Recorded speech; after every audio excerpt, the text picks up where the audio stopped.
எவ்வளோ மழை பெஞ்சிக்கிட்டு இருக்குங்க.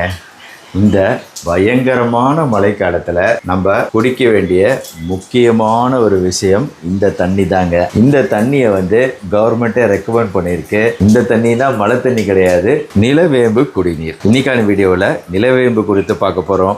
அதோட நன்மைகள் என்ன அப்படிங்கிறத பார்க்க போகிறோம். இது எப்படி தயார் செய்யலாம் அப்படிங்கிற ரேஷியோ ரொம்ப ரொம்ப முக்கியம். நிறைய பேர் நிலவேம்பு என்னதான் நன்மைகள் வாய்ந்ததாக இருந்தாலும் எக்கச்சக்கமாக குடிச்சு நிறைய சைடு எஃபெக்ட்டுக்கு உள்ளாயிடுறாங்க. பக்க விளைவுகள் வந்துடுது. தயவு செஞ்சு இந்த தப்பை பண்ணிடாதீங்க. ஜஸ்ட் இது ஒரு சப்ளிமெண்ட்டு. இந்த குடிநீர் அப்படிங்கிறது இதே தனி மருந்து கிடையவே கிடையாது. அப்படிதான் கவர்மெண்ட்லேயே ரெக்கமெண்டேஷன் இருக்கு. வாங்க ஒவ்வொரு விஷயமா பார்ப்போம். சிறியா நங்கை, பெரியா நங்கை 2 வகைகள் உண்டு. இதோட ஆங்கில பேரு ஆண்ட்ரோகாஃபிஸ் பானிகுலேட்டா.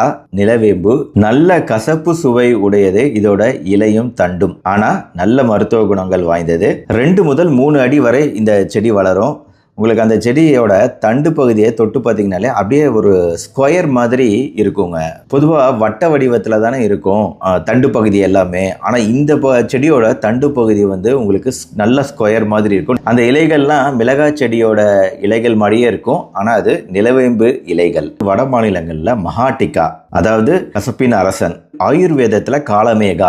மலேசியாவில் ஹெம்புடு பூமி, அதாவது பூமியின் பித்தநீர் அப்படின்னு இதுக்கு அர்த்தம். தமிழ்ல நிலவேம்பு. ஆசியா, தெற்காசியா பகுதிகளில் மிக அதிகமாக காலங்காலமாக பயன்படுத்தப்பட்டு வரக்கூடிய ஒரு மருத்துவ மூலிகைன்னு சொல்லலாம். கொரோனா காலத்தில் நிலவேம்பு குடிநீர் அஃபிஷியலாகவே நம்ம தமிழ்நாட்டில் அங்கீகரிக்கப்பட்டு எல்லா இடத்துலையும் கொடுத்துட்டு வந்தாங்க. இன்றைக்கும் கொடுத்துக்கிட்டு இருக்காங்க. அதே மாதிரி இந்தோனேஷியாவிலுமே அஃபிஷியலாக அங்கீகரிக்கப்பட்ட மருந்தாக இந்த நிலவேம்பு விளங்குது. அந்த நேரத்திலேயே உடனே அப்ரூவல் பண்ணி நம்மளுக்கு முன்னாடி இந்த மருத்துவ மூலிகையை கொடுத்த நாடு இந்தோனேஷியா. இப்போ டெங்குவுக்கு எதிராகவும் இந்த நிலவேம்பு குடிநீர் தமிழ்நாடு அரசால் பரிந்துரைக்கப்பட்டு வருது. நான் பரிந்துரைக்க கிடையாது, தமிழ்நாடு அரசே பரிந்துரைக்குது.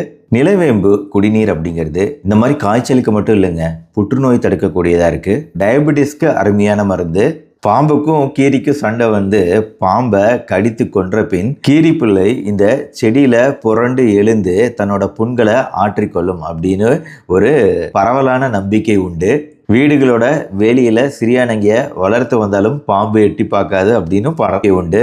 அதாவது சிறியானங்கை இலை மீது பரவி வரும் காற்று பாம்பின் மீது பட்டால் பாம்போட செதில்கள் சுருங்கி விரியாது. இதனால பாம்பால செயல்பட முடியாம போயிடுமாமா. இதனாலேயே பாம்பு கடி, தேல் கடியிலெல்லாம் இந்த இலை பயன்படுத்தப்பட்டு வருது இன்னைக்கும் கிராமப்புறங்கள்ல. பட் அஃப்கோர்ஸ் இன்னைக்கு அதை விட நல்ல விஷமுறிவு சிகிச்சை மருத்துவமனைகள்ல இருக்கு அப்படிங்கிறத ஞாபகம் வச்சுக்கோங்க.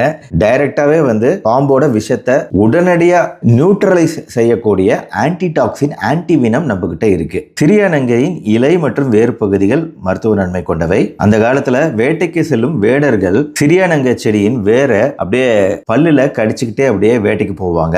அப்படி போகும்போது எந்த விஷப்பூச்சியும் அவங்கள தாக்காது அப்படிங்கிறதும் ஒரு பழக்கம் அந்த காலத்துல.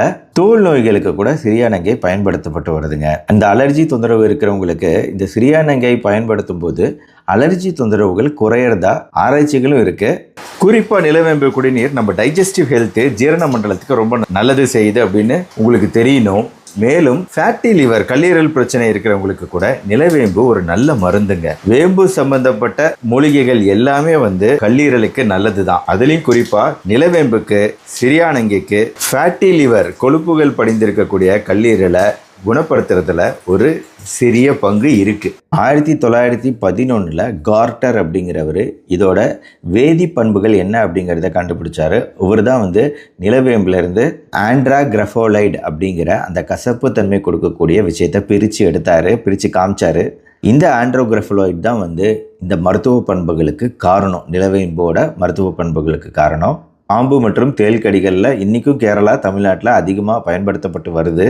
இதோட மருத்துவ நன்மைகளுக்காக விளைவிக்கப்பட்டு வருது பரவலாக.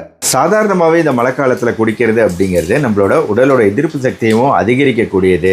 இன்ஃபெக்ஷன், தொற்று கிருமிகள் அதிகமாக வரக்கூடிய இந்த காலத்தில் அதை குறைக்கக்கூடியது இந்த நிலவேம்பு கஷாயம். அதே மாதிரி இந்த குளிர்காலத்தில் தான் நம்மளுக்கு ஜாயிண்ட் பெயின், மூட்டு வலிகள்லாம் அதிகமாக இருக்கும். அதுக்காகவும் சிம்டம் ரிலீஃப்காக கண்டிப்பாக இந்த நிலவேம்பு குடிநீர் குடிக்கலாங்க. ஓகேங்க, இந்த ரேஷியோ சொல்கிறேன்னு சொன்னேன் இல்லையா, இந்த குடிநீரோட தயாரிப்பு முறை பொறுத்த வரைக்கும் சிம்பிளாக ஒரு விஷயத்தை மட்டும் ஃபாலோ பண்ணுங்க.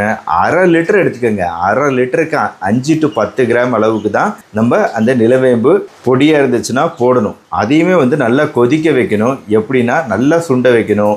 1/2 லிட்டர் அப்படிங்கிறது 200 to 100 ml ரேஞ்சுக்கு சுண்டிடுச்சுன்னா அதிலிருந்து நம்ம குடிக்கக்கூடியது தான் நிலவேம்பு கஷாயம். ரொம்ப ரொம்ப குறைவான டென்சிட்டியில் தான் நிலவேம்பு கஷாயம் எடுத்துக்கணும். வாரம் 2 தடவை சாப்பிட்டா போதும்.